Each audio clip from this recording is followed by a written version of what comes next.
युग युगांतर से जिंदगी का विधान है, जिंदगी ही समस्या है, जिंदगी ही निदान है।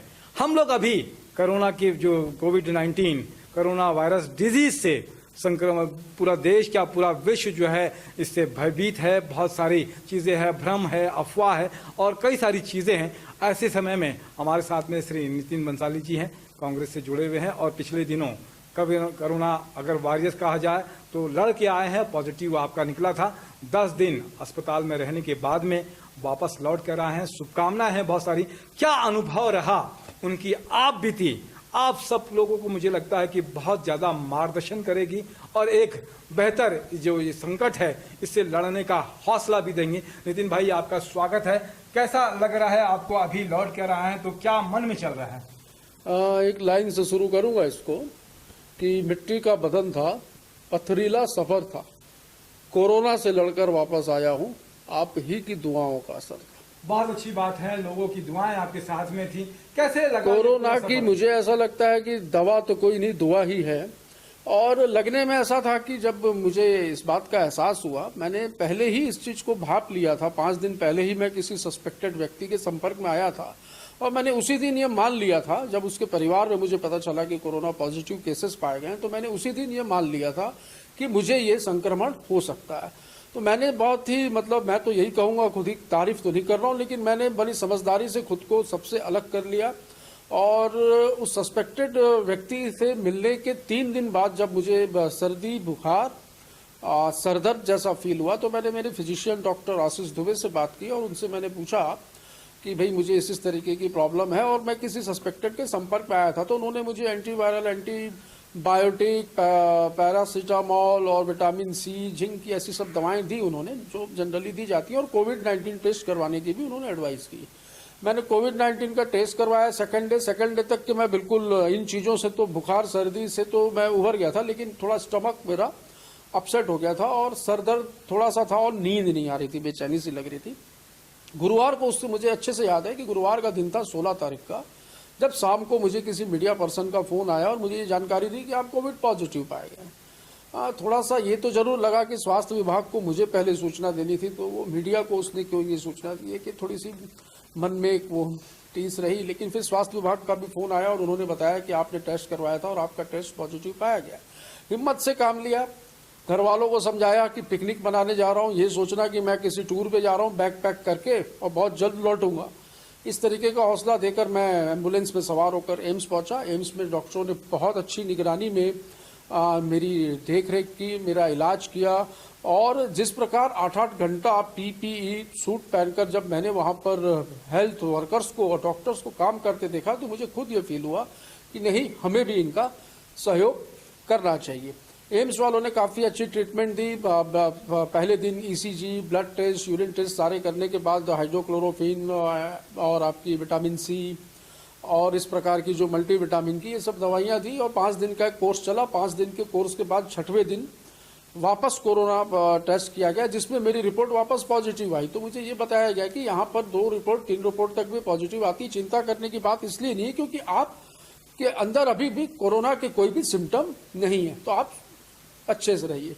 9वें दिन फिर से मेरा टेस्ट हुआ, 10वें दिन मेरी रिपोर्ट नेगेटिव आई। तो मैंने डॉक्टर से भी वहां पर पूछा कि भाई ये नेगेटिव पॉजिटिव का क्या खेल है। तो उन्होंने ये बताया कि वायरस जो है वो 10 दिन में मृत हो जाता है। यदि वो रिपोर्ट में पॉजिटिव आ भी रहा है तो वो डेड वायरस है, इसलिए कोई चिंता की बात नहीं होती। और आईसीएमआर की गाइडलाइन में 10 दिन में अस्पताल से बिना सिम्टम के मरीज को छुट्टी देने का प्रावधान है। 7 दिन का मुझे क्वारंटाइन दिया गया था घर पे, लेकिन मैंने 7 दिन के उस क्वारंटाइन को कड़ाई से पालन 12 दिन का किया। उसके बाद मैं 13 दिन नहीं छोड़ के 14वें दिन मैं ऑफिस पे थोड़ा बहुत आना जाना शुरू किया हूँ और सोशल डिस्टेंसिंग का पालन करके आगे जो है वो काम करूँगा। और जहाँ तक मैं सोचता हूँ ये मास्क वाली जो चीज़ें हैं ये मैं लोगों को बताना चाहता हूँ कि लोग एक ही मास्क को 10-10, 15-15 दिन, आजकल मार्केट में काफ़ी महंगे और डिज़ाइन वाले काफ़ी ऐसे मास्क आ गए हैं जिसको लगा रहे हैं, जिसको धोते भी नहीं है। तो मैं एक एडवाइस करूंगा कि ये इस तरीके के जो मास्क जो मैंने लगाए हैं 6 घंटे, हाँ, जो 6 घंटे तक के जो सर्जिकल मास्क हैं, इसको तुरंत आप हर 6 घंटे 7 घंटे में डिस्पोज करते हैं और इसको लेकर आप घर न जाए, घर के बाहर ही उसको डिस्पोज करके घर के अंदर घुसे। किसी भी तरीके से वायरस आपके घर में नहीं पहुंचना चाहिए। मुझे खुशी इस बात की है कि मैं पॉजिटिव हुआ और मैंने तत्परता दिखाई या मैंने समझदारी दिखाई, मेरे संपर्क में मेरे माता पिता भाई, मेरा ड्राइवर, मेरे स्टाफ, मेरे घर के काम वाले 12 लोगों के टेस्ट करवाए, 12 के 12 टेस्ट निगेटिव आए। तो मैं इस बात को लेकर खुश हूं कि मेरे वायरस ने किसी और को परेशान नहीं किया या किसी और को इफेक्टेड नहीं किया। ये ईश्वर का मैं चमत्कार कहूं तो ही बेहतर हो। क्या लगता है कि किस तरीके से बचाव कर सकता है दूसरा आदमी आपके अनुभव के हिसाब से? बचाव तो इस बीमारी का एक ही उपाय, सुरक्षा ही उपाय है कहा जाता है। हैंड सैनिटाइजर का उपयोग करें, पॉकेट सैनिटाइजर जेब में रखें, बार बार साबुन से हाथ धोएं।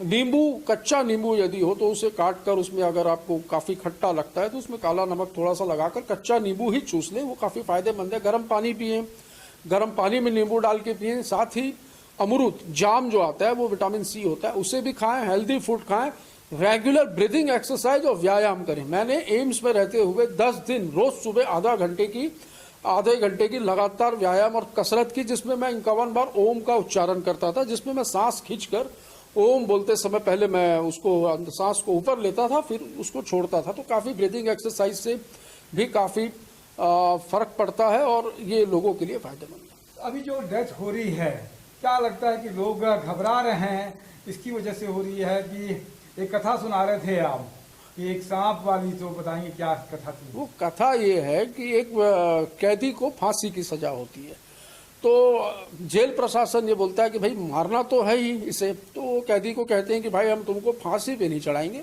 हम तुमको कोबरा से डसाएंगे। तो कैदी बोलता है भाई मरना तो है ही, क्योंकि मुझे मृत्यु की सजा मिली है, तो कोबरा से डसवाओ या फांसी से चढ़ाओ। वो तैयार हो गया। उसके चेहरे पे काला कपड़ा डाल के उसकी आंखों को और उसके चेहरे को ढक दिया गया और उसके हाथ पे आलपिन से 3 बार चुभाया गया। आधे घंटे बाद उस कैदी की मृत्यु हो जाती है, जबकि उसको कोबरा ने डसा ही नहीं। तो कुछ जो डेथ हो रही है हिंदुस्तान में कहें या छत्तीसगढ़ में तो बहुत कम ही हो रही है, और हिंदुस्तान में भी बहुत मृत्यु दर का आंकड़ा तो काफी कम है। तो ये उस डर में ही लोग मर जा रहे हैं कि मुझे कोरोना हो गया। भाई डरो मत, मैं संदेश दूंगा आपके इस चैनल के माध्यम से कि डरने से इसका समाधान नहीं होना, इससे लड़ने की क्षमता चाहिए। जिस व्यक्ति का आत्मविश्वास, जिस व्यक्ति का विल पावर स्ट्रांग होगा, मैं ये दावा करता हूं वो 80 साल का होगा या 90 साल का होगा या 100 साल का भी होगा, जिससे 10 बीमारियां होगी, लेकिन उसका आत्मविश्वास यदि मजबूत होगा, उसका विल पावर स्ट्रांग होगा, तो वो व्यक्ति 100% कोरोना से लड़कर वापस आएगा। कुछ अति बहादुर लोग घूम रहे हैं, जैसे मेरे परिचित कई लोग हैं, वो कहते हैं कोरोना हमारा क्या बिगाड़ देगा। तो मैंने आज सुबह ही सोशल मीडिया पे एक पोस्ट की कि भाई कोरोना तुम्हारा बिगाड़ेगा नहीं, तुमको जड़ से उखाड़ देगा। इसलिए ऐसी कोई भी गलती ना करें। लॉकडाउन भी कल खुलने वाला है, लॉकडाउन खुलने पर भी मैं लोगों से ये अपील कर ही रहा हूं लगातार। मैंने एक पूरी अपनी आत्मकथा भी लिखी है और मैंने इस पे अपने कोरोना पॉजिटिव पाए जाने के बाद से ठीक होते तक के मैंने 50-60 पन्ने की किताब कंप्लीट कर ली है, जिसमें मैं अभी करेक्शन कर रहा हूं और बहुत जल्दी मैं उसको प्रिंट पब्लिश करवाकर आम लोगों के बीच में इसको मैं कोशिश करूंगा कि अस्पतालों में कोरोना से पीड़ित मरीज उसको पढ़े खाली समय में, क्योंकि समय टाइम पास करने के लिए लोगों के पास अभी देखिए कोविड के पेशेंट के पास में टीवी नहीं होती, एसी में उसको सोना नहीं है। आज मुझे ये बताते हुए बड़ा वो हो रहा है कि बिना एसी के हम लोग रह नहीं पाते थे, आज 26 दिन से मैं बिना एसी के रह रहा हूँ और पंखे में आराम से मुझे नींद भी आ जा रही है और सब चीजें नॉर्मल। निमोनिया की भी बता रहे थे कि निमोनिया अगर है और इस तरह की बीमारी है तो उनको भी बड़ा केयर करने की जरूरत है। जिस व्यक्ति को अस्थमा है या जो व्यक्ति निमोनिया का पेशेंट रह चुका है, जिसके लंग्स वीक है, उनको बहुत ज्यादा केयर करने की आवश्यकता है। घर में बुजुर्गों को बहुत ज्यादा केयर करने की आवश्यकता है, घर में बच्चों की बहुत ज्यादा केयर करने की आवश्यकता है। साथ ही जो जिन लोगों की डेथ हो रही है, जैसे मैंने आपको कोबरा की कहानी सुनाई, ये वैसी ही हो रही है। लोग बिल्कुल आते हैं और वहां पर वो ऐसा घबरा जाते हैं कि घर वाले भी घबरा जाते हैं। घर वालों को मनोबल बढ़ाना चाहिए। लगातार वीडियो कॉल से घर वालों से बातें होते रहनी चाहिए। जैसे मैं रोज अपनी 2-4 अच्छी सी फोटो खींच के घर पे भेज दिया करता था, मैं वर्कआउट करता था, एक्सरसाइज करता था, वो वीडियोस भेज दिया करता था, तो वो खुश होते थे और उनके भी पॉजिटिव वेव्स मुझे सामने से आते थे। तो हम दोनों एक दूसरे को उस समय सपोर्ट करते रहते थे और ये उन्हीं चीजों का कहूं, बुजुर्गों का आशीर्वाद या दोस्तों की और लोगों की दुआओं का असर है कि मैं बिल्कुल स्वस्थ हुआ और बहुत अच्छे तरीके से। मुझे तो कोई सिम्टम 5 दिन के बाद, मैं जब एम्स में एडमिट हुआ, जब 2-3 दिन मुझे 2-3 दिन ऐसा लगा जब तक मेरे घर वालों के सारे लोगों के रिपोर्ट्स नेगेटिव नहीं आ गए, उसके बाद तो मैं बहुत हल्का महसूस कर रहा था। और मैं खुद डॉक्टर को बोलता था, डॉक्टर नितिन नागरकर को, और हिम्स के डॉक्टर जो मुझे अटेंड कर रहे थे, डॉक्टर ऐश्वर्या, डॉक्टर और भी जो डॉक्टर थी, उनको मैं खुद बोला करता था कि आप मुझे अभी 5 किलोमीटर दौड़ा लीजिए, मैं दौड़ लूंगा, मेरे में इतनी शक्ति है, मुझे क्यों रोक के रखा है। तो उन्होंने मुझे बताया कि ICMR की गाइडलाइन है सर, हम खुद जान रहे हैं कि आप बिल्कुल ठीक हैं, लेकिन कोविड में ऐसा है कि 2 रिपोर्ट, एम्स में एक रूल है, 2 रिपोर्ट निगेटिव आने के बाद पेशेंट की उसको छुट्टी दी जाती है। बहुत अच्छी बात है कि अभी सरकार ने होम आइसोलेशन की छूट भी दे दी है, प्राइवेट हॉस्पिटल्स हायर किए हैं, प्राइवेट हॉस्पिटल्स ने होटल्स हायर कर लिए हैं। तो अब लोगों को, जो लोग सक्षम हैं, वो प्राइवेट हॉस्पिटल में भी एडमिट हो सकते हैं, और जो बिना सिम्टम के जो मरीज हैं, वो घर पे भी रहकर बहुत अच्छे तरीके से अपनी देखरेख के और सुरक्षा के साथ कोरोना का उपाय कर सकते हैं और 10 दिन में बिल्कुल स्वस्थ हो सकते हैं। बहुत अच्छा, ये थे नितिन भंसाली जी, उन्होंने अपना अनुभव बताया। सुरक्षित रहिए, सेफ रहिए और खुश रहिए। मेरे साथ में दिनेश साहू जी भी हैं, उनका भी जय जोहार, जय छत्तीसगढ़।